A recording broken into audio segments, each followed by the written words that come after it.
And occasionally in the United States. I mean, commercial television is much less constrained than public television. Public television is more liberal, and it's therefore much more ideological and imposes much narrower constraints. They don't allow deviance. That's pretty constant. But yeah, they don't want, I mean, it's not in their interest to have people talk about things like this. Sometimes they're pressured and they'll allow a couple of minutes here and there. And it's kind of interesting the way it works. So the television's mostly out except for commercial cable television. But radio is a little freer. The National Public Radio is considered the liberal, you know, the kind of outer limits of the left in the United States. Very small, but it's considered very dissident. And they're the ones with the sharpest restrictions by far. I mean, they won't allow a millimeter of deviation from the party line. But sometimes they're under pressure to do it. And it's interesting the way it works. So, for example, during the first Gulf War, I'm pretty well known around Boston, you know, and that happens to be the center, the ideological center for National Public Radio. It's their flagship station and all that sort of thing. And there's a lot of pressure there to let me be on now and then. So during the first Gulf War, they did approach me, and they told me I would be allowed to have 2.5 minutes.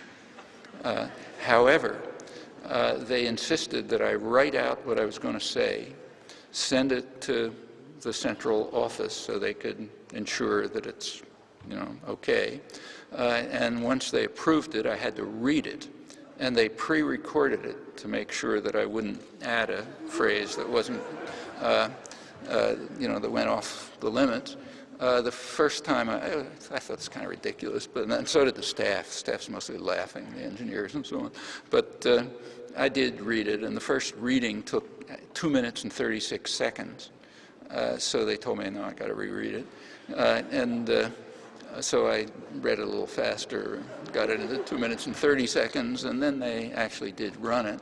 And there are other things like that. I'll just mention one other case. Same National Public Radio again, the kind of left medium. They have a book review thing. And again, they're under a lot of pressure often to have something about books of mine. Around 10 years ago, there was a book of mine that was based on lectures over CBC.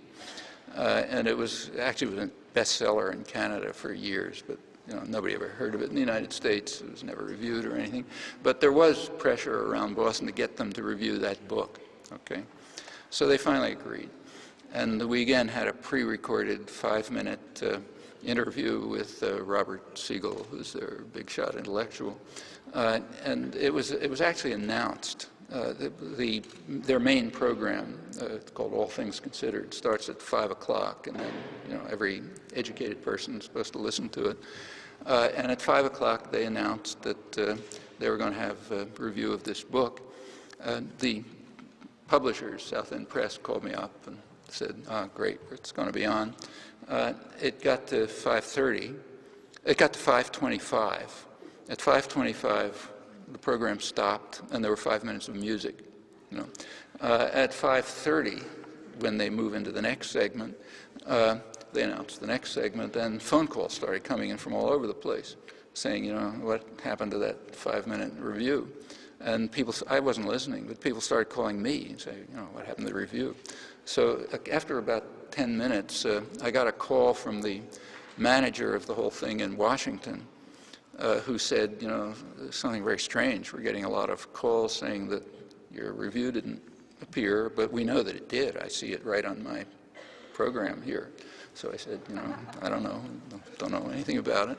About 10 minutes later, she called me back, very chagrined, and she said that she was overruled for the first time ever by some higher-up who heard the announcement in the first 5 minutes and canceled it.